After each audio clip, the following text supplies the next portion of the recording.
you're listening to the Thrift Steading podcast, where we learn how to make the most of what we have so we can live simply, frugally, and to the glory of God. This is your host, Heather of Garnet Creek Farm, and today we're going to talk about what it means to go all in as a homesteader. We'll talk about why thrift steading, why am I launching this new concept, and be sure to stay to the end. I have a few giveaways to share at the end of today's episode. First, I'd like to introduce you to today's sponsor, Not Grass History. Not Grass History provides a unique approach to education, combining both the textbook method of learning with engaging illustrations and challenging biblically based text, all with a literature-based approach. With plenty of hands-on activities and projects, you will find American history, world history, economics, and so much more. Just visit notgrass.com to check out their options today. Before I talk about our first point, what it means to go all in homesteading, I'll share a little bit about myself. A lot of times it's important to note when somebody has grown up on a homestead or when somebody is completely starting from scratch. Both are completely valid. We learn so much from both types of homesteaders. The same in the homeschooling world. I learned so much from second, third generation homeschoolers because they grew up in it. They figured out what works for them, what doesn't. But then there's also so much value in those who were once in the educational system. Maybe they were even a teacher or a principal, and then they moved into the homeschooling world, and they have so much to offer. So my experience with homesteading basically is nothing. It was nothing. It was absolutely nothing when my husband and I first purchased our 13 acres in southwestern Virginia, but that was our dream. My husband had a little bit of experience. He did live in a city, but he did have some experience on a farm raising different animals over the years, pigs and horses, chickens, and different animals. But living the homestead lifestyle, it was something that God had put into both of our hearts before we had even married. And we knew that this was something that we had wanted to do. And if any of you are like us and it's just something that was put in you, you're determined, you're going to make it happen, you're going to learn, you're going to dig, research, meet people who have similar goals and visions, and you're going to do whatever you can to make it happen. Well, it's been 17 years. I still feel like I'm learning, but I am launching Thrift Steading so I can share with you what we have learned, what has worked, and what hasn't as first-generation homesteaders. I started in 2012 a blog called Thrift Schooling. So many of you might know me from my homeschooling journey, where over the years I have shared curriculum reviews, interviews, just our experience from pre-K to 12. I've homeschooled pre-K to 12, and I'm still in the trenches of the homeschooling world. And we've always homesteaded while we're homeschooling. So that definitely makes homeschooling look different than the classroom. It has to. You cannot. I tried setting up a classroom in my basement, but I learned very quickly that if I was trying to teach math using an overhead projector with transparencies, which I did, that there would be times I would look out the basement window and see that there was a goat that got loose, and I would have to leave my 4 and 5-year-olds to fend for themselves while I went and wrangled up the goats and made sure they didn't get into my neighbor's garden. So those little things come up, those little things happen. It happens in life whether you're homesteading or not. But what I would like to talk about in this Thrift Steading podcast and on the blog on the Thrift Steading section of thriftschooling.com, I'm really excited to launch this new section because so many homeschoolers and many of you have been following the blog for years and years and years. And so many of you are either homesteading already or you're interested in learning more. So I'm excited to share with you different videos, the podcast, and what I'm excited about for this month, August of 2025, are several interviews from experts. I do not want to spoil who we have for our first interview. It's going to be a surprise, but he is well known in the homesteading and homeschooling community And he has graciously agreed to answer the 5 questions of what are the 5 things that you would tell somebody that is brand new to homesteading. What are some tips of encouragement that you can give to them? And he graciously did that, even though he is a very, very busy man. So I'm very thankful to him. We also have several giveaways. Again, I'm going to share that at the end of this episode. And you'll also be able to find it over at thriftschooling.com and just click on the Thrift Steading tab. So what I want to talk about is, what does it mean to go all in homesteading? And this is a point that is very important because I have seen many people get very excited about homesteading and then it just completely fall apart. And what's really sad is sometimes I'll meet people and I will share my passion for homesteading and they'll basically have the attitude, been there, done that, and they don't even want to go there anymore, talk about it anymore, because they did the grinding of the wheat and they got burnt out. They tried organic, growing their food organically, and the bugs came and destroyed their crops, or the rains came and destroyed their crops, which I completely understand. I have been doing this for 17 years, and there are years where there are more tears than produce that I'm harvesting. So I do not judge anybody that has decided to take a different route. There are so many different ways of living in our society today. There's so many ways of homeschooling, and there's so many ways of living, and even healthy ways where you don't have to grow all your own food. But for those of us who are determined to make homesteading work, I just want to encourage you that if you determine to go all in, you will have less burnout than if you try to have one foot on one side of the fence and one foot on the other. What I mean by that is sometimes we want to hold on to our former ways of life, but we also want to reap the benefits of what we see other homesteaders have. We watch the YouTube videos, we look at the Pinterest boards, we look at Instagram, we see the potential, we see the beautiful, bountiful harvest, but what we don't see are the challenges and the difficulties and what it takes to get there. Isn't that the same way with Christianity, with homeschooling, with anything that is difficult? When somebody is creating a quilt, we've heard, or a cross stitch, we've all heard the story where if you see a beautiful quilt that's been all cross stitched on the front, it looks beautiful, but you look on the back and all you see is just a big tangled mess. Maybe not always, but if I were to do it, that's what you would see. And the mess in the back, it's just part of it. It's just part. And I know one time we went to go visit a popular homesteader in Northern Virginia, and he gave us a tour of his property.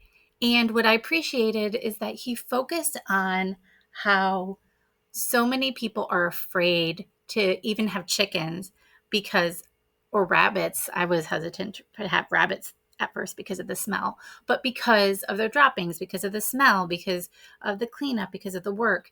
And I mean, we're all naturally apt to not want to have to work for things if we could easily go to the store and buy it. But the heart of thrift steading, the heart of this podcast, and the heart of what I'm trying to do with this blog is to show you that if you have seen the conveniences of what you were presented even as a child or throughout your life, and maybe they've caused problems, and maybe you can't necessarily get a doctor's diagnosis on what those problems are, maybe there is a better way. There is a better way. And I wholeheartedly believe that God has given us so much in nature to help us live the way that we were intended to. Maybe not in complete perfect health until we reach the other side of glory, but better than what we have been living. And I've seen that in my own life. I have, from my understanding, chronic Lyme disease and had a very difficult time trying to figure out what that was. It wasn't until I went to a natural doctor that I realized what the problem was. And once I changed my eating habits and my lifestyle, everything changed dramatically. Not perfectly, but dramatically. And I know that that is a huge factor for why a lot of people are choosing the homesteading lifestyle.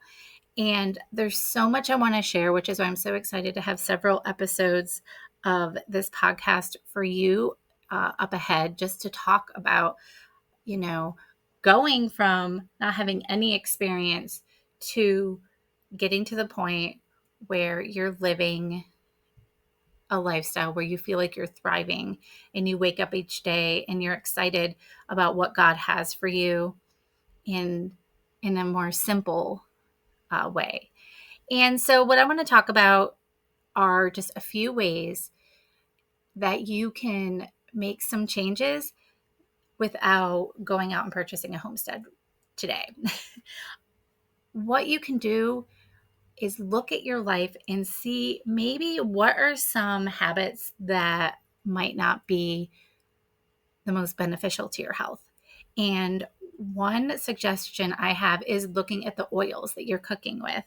A lot of times we just go on Simply Recipes, or we just, look on Pinterest for a recipe. And if it calls for vegetable oil, we're using vegetable oil. Well, if it were to call for coconut oil, we would use coconut oil. But I highly recommend using either olive oil or coconut oil, or even just good old-fashioned lard from a local butcher or a friend, that might have some lard on hand that you can either purchase or barter from them. Because our family has definitely seen a huge difference when we would choose to use a different type of oil to cook our food in. Because taking these small steps are so important because it's routine. It's not natural to go for the coconut oil if you've gone for vegetable oil your whole life, if you grew up with shortening your whole life. If that's what your parents taught you growing up, if that's what the recipe called for, then that's what you're used to. And for a lot of us, we love routine. And so, they often say it takes, 28 days to change a habit. So, I definitely encourage you to just pick something as simple as what type of oil you're using in your kitchen and switching it out and taking those small steps. Because if you think about the oil that you're putting into your food, it's getting into all your food. You can buy the most organic vegetables, you can grow the most organic vegetables, but then if you're coating it in something that is essentially poison to your body, then it's not giving you the benefits. And what I'm thankful for is that there's so much education out there where we can learn what is good for us and what is beneficial to our bodies. And I've even noticed with using animal fats in our cooking, I will even, instead of buying a huge vat of oil for our fryer, because yes, we still do fry food, we enjoy food, but we will use animal fat instead. And just making these little changes can do so much. Another change for us, and as I share just a couple examples, everybody's situation is different. Just like everybody's homeschool is different. A lot of times people say, can I come to your house and can I watch you from morning to evening and see how you homeschool and how you do it all? And I don't have a problem with that. I welcome people.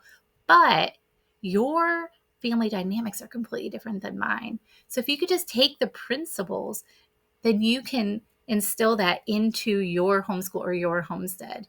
So the principle that I would hope for you to get and take away from today would be to find 2 or 3 small things that you can start doing for the next 28 days and change your habits. And then once you start having those natural tendencies, then you can start adding more and more changes into your routine. Another routine that I have implemented in our kitchen, we got rid of our microwave. And I'm not going to get into the evils of having a microwave or the reasons why, but everybody has their own opinions on that. It might not even have any effect, and it might not have any more effect than a cell phone, as many people say. But for our kitchen, we decided to give it a try. And we got rid of it very early on in our homesteading. And I learned very quickly, probably even quicker than 28 days, that it really took about the same amount of time to heat up what I needed on the stovetop or in the oven. Well, actually on the stovetop, because you have to preheat the oven. Unless the oven's already preheated, then you can kind of maneuver that.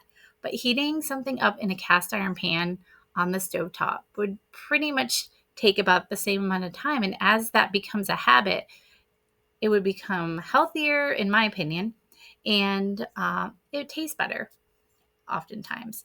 Butter, we make it work. That's probably the most difficult thing to get used to, is not just throwing butter into the microwave. And again, that's something that a lot of recipes will say, heat this up in the microwave or melt the chocolate in the microwave. But you just learn, if I buy a double boiler, I can do the same thing. So you look and see what is important for your family. And many of you might already do this if you have children that might have celiac or need to eat a gluten-free diet or have different food allergies. You've already had to take these steps, or maybe for yourself or your spouse. But as you take these steps, you realize that it really isn't that bad. And we just need to keep making these changes, and then the more changes will come, and we'll ultimately have that lifestyle that we've been looking for. The third way that we've changed the way that we live in our house, that I find has great benefits, but it's a little more than a 28-day trial, would be changing over from forced air to wood heat. And at first, that was difficult because I loved having the thermostat and just being able to say, okay, I would love to have this temperature at 72 degrees, turn it on, no problems. Obviously, that's how most of the world works. But when we were able to have a wood stove in we have two in our house, one in the basement and one in the first level.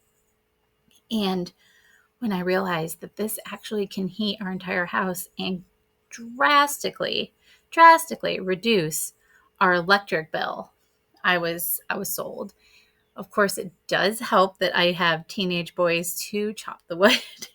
And it does help that my husband has been able to work out a barter system in order to get our wood. So for the past, probably 15 years that we've used strictly wood heat, instead of like the whole house heat. I do not believe we've had to purchase with cash any wood, and if so, very little. It would always be on a barter system with people. And that's definitely going to be an upcoming episode where I speak on the power of bartering, not in a I deserve something type way, but in a I have something to offer you. Let's see how we can benefit one another. And I believe that this system is going to be integral when it comes to a point biblically where Christians are not going to be able to buy and sell using standard methods of currency, which may or may not happen in our lifetime or our children's or our grandchildren's. But if we can get into the habit of learning how to survive and live in different ways, not even just one way, but just know that there are different options. So when we're standing at the store and they're not letting us in, we're not going to completely panic, but we know, okay, we have other options. We have other ways of providing for our family. So those are a few ways that we in our family decided to go all in and not try to go on both sides of the fence.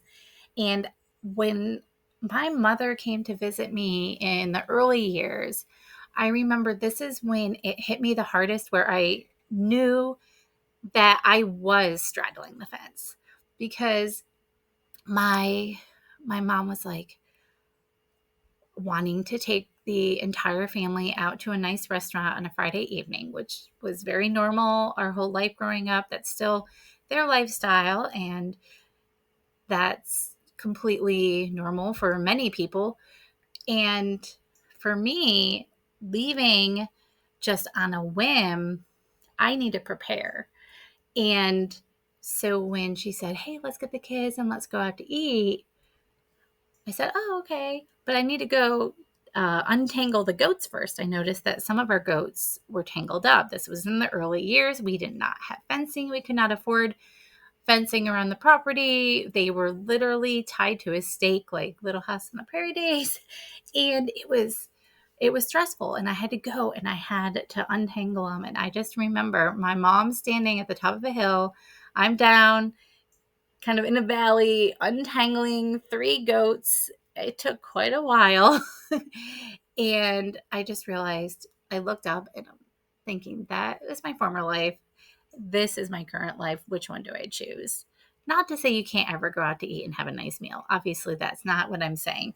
But it made me realize that I was trying so hard in so many different ways to try to live both lives. I remember trying to join a homeschool co-op, but then I had, to rush back and make sure that the baby goats were fed by bottle, and I just could not keep up. And that's where the stress came in. And I think back to what I was saying in the beginning, that a lot of people give up because of stress. I believe oftentimes the stress is because we're trying either to do too much, or we're trying to hold on to two different ideologies or two different mindsets. And if we go all in on the one, then we can give that one our focus. And I believe that God will bless us. I've never lacked. My husband and I still go out on dates. We still could take our kids out. Vacations are definitely challenging since we do have a milk cow, but they still do happen. And everything works out, but it just looks completely different. And that's okay. So just like your homeschool, you make it your own, you make it work. You can, and I'm referencing homeschooling because that is what most of you know me from, thrift schooling. Again, it's the same with thrift steading. It's the same way. And what we're going to do over the next few episodes, I'm going to talk about how you can homestead on a budget. You don't need a lot of money. You can use the resources around you, and you can make it what you need it to be for your family. And it can be a peaceful and wonderful experience for everyone. Well, I'm really excited to share with you what exactly thrift steading is.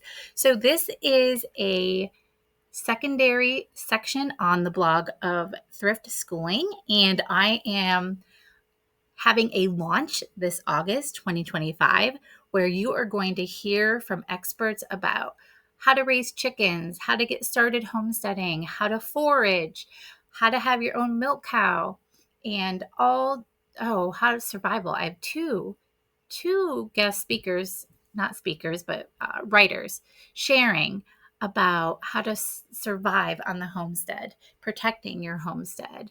Additionally, Knotgrass History has offered to give a prize to one winner, and they are going to be giving the Laura Ingalls Wilder unit study that they have on their site. I have used it. We have been reading through the entire series. This is my 3rd time reading it through.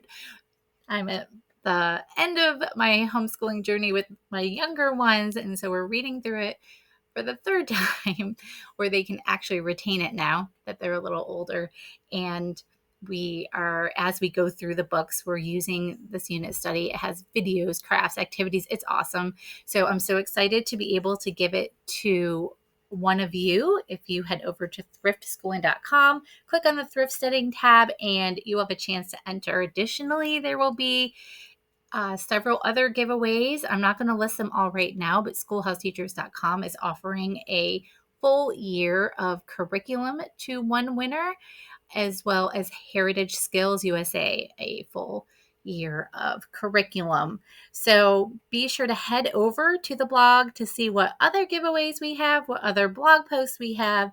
And I look forward to getting to know you and to share with you what I have learned over the 17 years of thrift steading on my property. And we will see you next time for another episode of Thrift Steading. Goodbye.